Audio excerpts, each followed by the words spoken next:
ನಿವೃತ್ತ DG IGP Om Prakash ಭೀಕರ ಕೊಲೆ ಪ್ರಕರಣಕ್ಕೆ ಸಂಬಂಧಪಟ್ಟಂತೆ ತನಿಖೆಯಲ್ಲಿ ಪೊಲೀಸರಿಗೆ ಬಿಗ್ಗೆಸ್ಟ್ ಕ್ಲೂ ಸಿಕ್ಕೇ ಬಿಟ್ಟಿದೆ. ಖಾಕಿಗೆ ಸಿಕ್ಕ ಮಹತ್ವದ ಸಾಕ್ಷ್ಯಾಧಾರ ಯಾವುದು ಗೊತ್ತಾ? ಹಾಗಾದ್ರೆ ತನಿಖೆಯೇ ದಿಕ್ಕನ್ನೇ ಬದಲಿಸಿ ಬಿಡುತ್ತಾ ಆ ಸಾಕ್ಷ್ಯಾಧಾರ?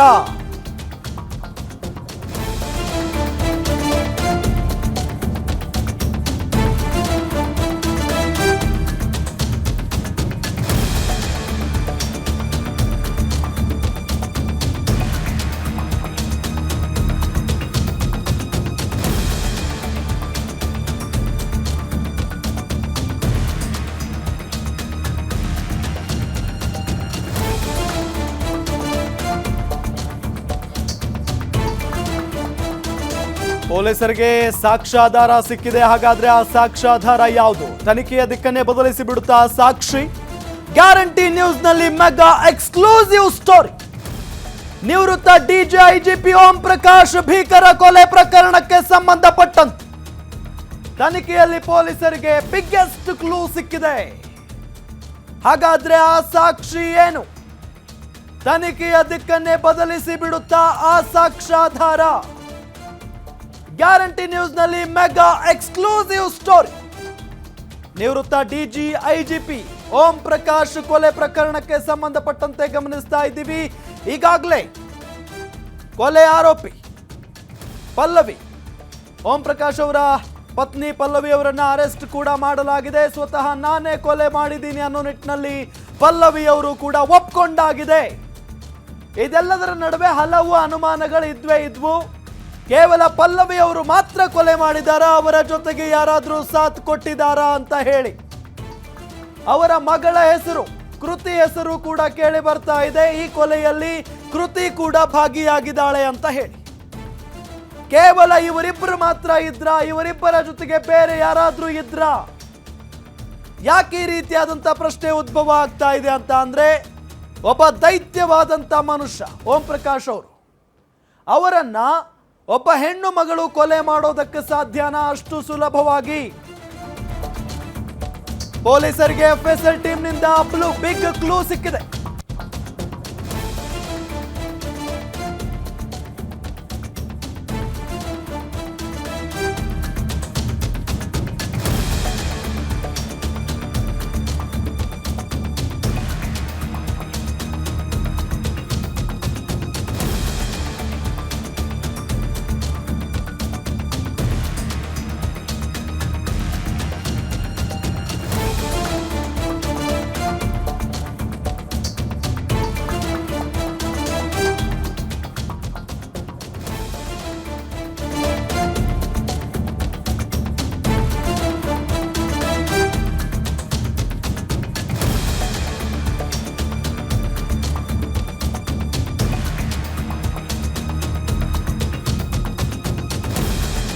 ಪೊಲೀಸರಿಗೆ ಎಫ್ಎಸ್ಎಲ್ ಟೀಮ್ನಿಂದ ಬಿಗ್ ಕ್ಲೂ ಸಿಕ್ಕಿದೆ. ತನಿಖೆಗೆ ಎಫ್ಎಸ್ಎಲ್ ಟೀಮ್ ಕೊಡ್ತು ಟೆಕ್ನಿಕಲ್ ಎವಿಡೆನ್ಸ್. ಎಫ್ಎಸ್ಎಲ್ ಅಧಿಕಾರಿಗಳಿಗೆ 2 ಫಿಂಗರ್ ಪ್ರಿಂಟ್ಸ್ ಸಿಕ್ಕಿದೆ. 2 ಚಾಕುವಿನ ಮೇಲೆ 2 ಫಿಂಗರ್ ಪ್ರಿಂಟ್ಸ್. ನಾನು ಒಬ್ಬಳೇ ಕೊಲೆ ಮಾಡಿದ್ದು ಅಂತ ಪಲ್ಲವಿ ಅವರು ಪೊಲೀಸರ ಮುಂದೆ ಹೇಳಿದ್ದಾರೆ. ನನ್ನ ಮಗಳ ಪಾತ್ರವೇನು ಇಲ್ಲ ಅಂತ ಹೇಳಿದ್ದಾರೆ ಪಲ್ಲವಿ. ಹಾಗಾದ್ರೆ 2 ಫಿಂಗರ್ ಪ್ರಿಂಟ್ಸ್ ಸಿಕ್ಕಿದೆ. ಇನ್ನೊಂದು ಫಿಂಗರ್ ಪ್ರಿಂಟ್ ಯಾವುದು? ಯಾರದ್ದು? ಪರಿಶೀಲನೆ ವೇಳೆಯಲ್ಲಿ 2 ಫಿಂಗರ್ ಪ್ರಿಂಟ್ ಗುರುತು ಪತ್ತೆಯಾಗಿರೋದು.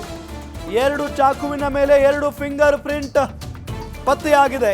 ನಾನು ಒಬ್ಬಳೇ ಕೊಲೆ ಮಾಡಿದ್ದು ಅಂತ ಹೇಳಿ ಪಲ್ಲವಿ ಅವರು ಹೇಳಿದ್ದಾರೆ. ನನ್ನ ಮಗಳ ಪಾತ್ರ ಏನೂ ಇಲ್ಲ ಅಂತ ಹೇಳಿದ್ದಾರೆ. ಹಾಗಾದ್ರೆ ಕೇಸ್ನಲ್ಲಿ ಮತ್ತೊಬ್ಬರ ಕೈವಾಡ ಇರುವಂತಹ ಶಂಕೆ ವ್ಯಕ್ತವಾಗ್ತಾ ಇರೋದು. ಮಗಳು ಕೃತಿ ಫಿಂಗರ್ ಪ್ರಿಂಟ್ಗೂ ಸಿಕ್ಕಿರೋ ಫಿಂಗರ್ ಪ್ರಿಂಟ್ಗೂ ಮ್ಯಾಚ್ ಆಗ್ತಾ ಇದೆಯಾ? ಒಂದು ವೇಳೆ ಮ್ಯಾಚ್ ಆದ್ರೆ ಪಲ್ಲವಿ ಪುತ್ರಿ ಕೃತಿಗೂ ಕೂಡ ಜೈಲೂಟ ಫಿಕ್ಸ್.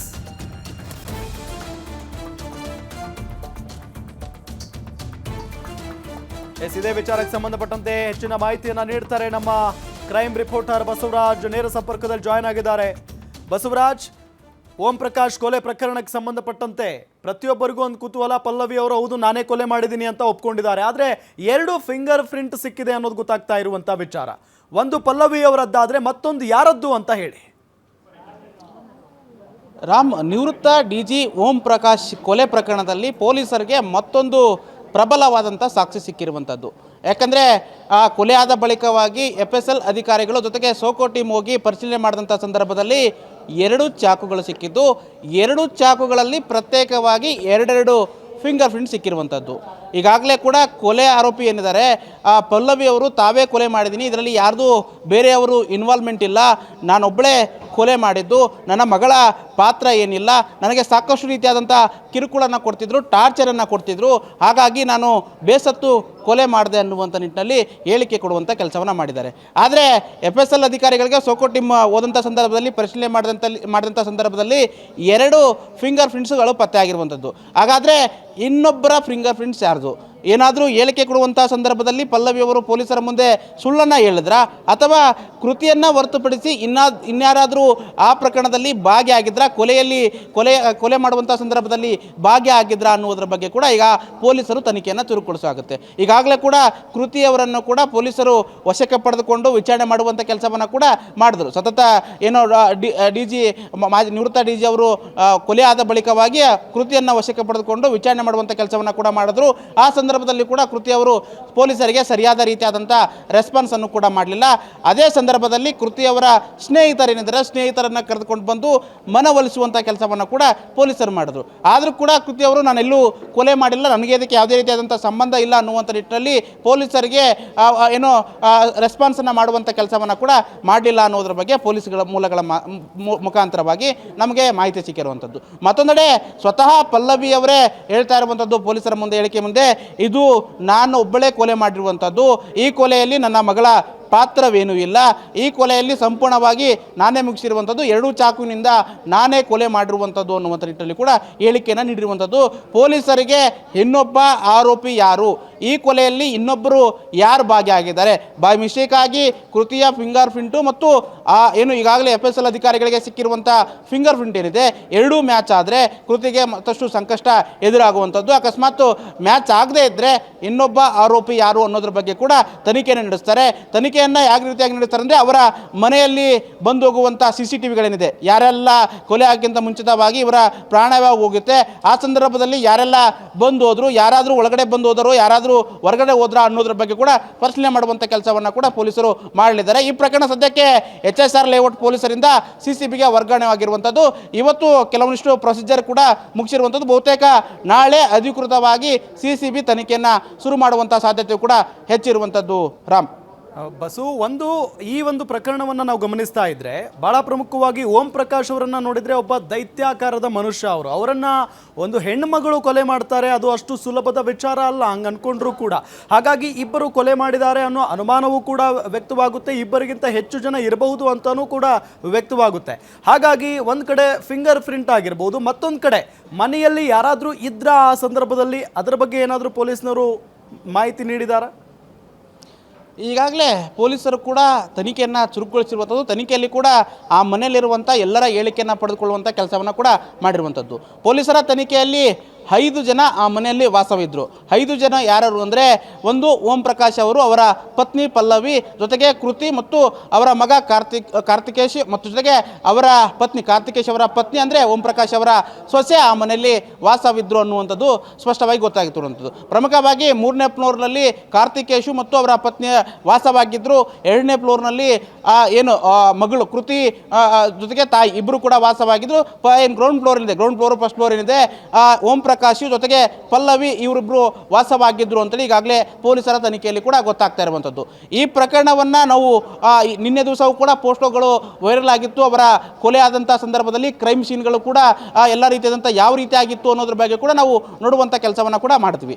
ಅದರಲ್ಲಿ ಪ್ರಮುಖವಾಗಿ ಓಂ ಪ್ರಕಾಶ್ ಅವರ ಮೇಲೆ ಏನೋ ಸೂಕ್ಷ್ಮವಾಗಿ ಗಮನಿಸೋದು, ಖಾರದ ಪುಡಿಯನ್ನು ಎರಚಿರುವಂಥದ್ದು, ಒಂದು ಬೆಡ್ಶೀಟನ್ನು ಸುತ್ತಿ ಅವರಿಗೆ ಚುಚ್ಚುವಂಥ ಕೆಲಸವನ್ನು ಕೂಡ ಮಾಡಿದ್ದಾರೆ ಅನ್ನೋ ನಿಟ್ಟಿನಲ್ಲಿ ಮೇಲೋಟಕ್ಕೆ ಕಂಡು ಬರ್ತಾ ಇರುವಂಥದ್ದು. ಹಾಗಾಗಿ ಪೊಲೀಸರು ಈ ಕೆಲಸವನ್ನು ಒಬ್ಬರೇ ಮಾಡೋದಕ್ಕೆ ಸಾಧ್ಯ ಇಲ್ಲ. ಯಾಕಂದರೆ ಒಬ್ಬ ಆ ಮಟ್ಟಿಗೆ ದೈತ್ಯ ಆಗಿರುವಂಥ ವ್ಯಕ್ತಿ, ಅಷ್ಟೊಂದು ಬಲಿಷ್ಠ ಆಗಿರುವಂಥ ವ್ಯಕ್ತಿ ಒಬ್ಬರಿಗೆ ಏನು ಒಂದು ರೀತಿಯಾಗಿ ಹಿಡಿತ ಸಿಗದ ಇರುವಂಥ ವ್ಯಕ್ತಿ ಹೇಗೆ ಒಬ್ಬರ ಕೈಯಿಂದ ಕೊಲೆ ಮಾಡೋಕ್ಕಾಗುತ್ತೆ ಅನ್ನುವಂಥ ನಿಟ್ಟಿನಲ್ಲಿ ನಿನ್ನೆಯಿಂದ ಕೂಡ ಸಾಕಷ್ಟು ತೀವ್ರವಾದಂಥ ವಿಚಾರಣೆ ಮಾಡುವಂಥ ಕೆಲಸವನ್ನು ಕೂಡ ಪೊಲೀಸರು ಮಾಡಿದ್ದಾರೆ. ಪಲ್ಲವಿಯವರನ್ನಾಗಿರ್ಬೋದು ಮತ್ತು ಕೃತಿಯವರನ್ನಾಗಿರ್ಬೋದು ಇಬ್ಬರನ್ನು ಕೂಡ ವಿಚಾರಣೆ ಮಾಡುವಂಥ ಕೆಲಸವನ್ನು ಮಾಡಿದ್ದಾರೆ. ಆದರೆ ವಿಚಾರಣೆ ವೇಳೆಯಲ್ಲಿ ಪೊಲೀಸರಿಗೆ ಒಂದೇ ಹೇಳಿಕೆ ಕೊಡ್ತಾ ಇರುವಂಥದ್ದು, ಈ ಕೊಲೆ ನಾನೊಬ್ಬಳೇ ಮಾಡಿದ್ದೀನಿ, ಇದರಲ್ಲಿ ನನ್ನ ಮಗಳ ಪಾತ್ರವೂ ಇಲ್ಲ, ಯಾರ ಕೈವಾಡವೂ ಇಲ್ಲ, ಈ ಅವರ ಟಾರ್ಚರ್ನಿಂದಾಗಿ ನಾನು ಬೇಸತ್ತು ಈ ರೀತಿಯಾಗಿ ಮಾಡಿದ್ದೀನಿ ಅಂತ ಹೇಳಿಕೆಯನ್ನು ಕೊಡ್ತಾ ಇದ್ದಾರೆ.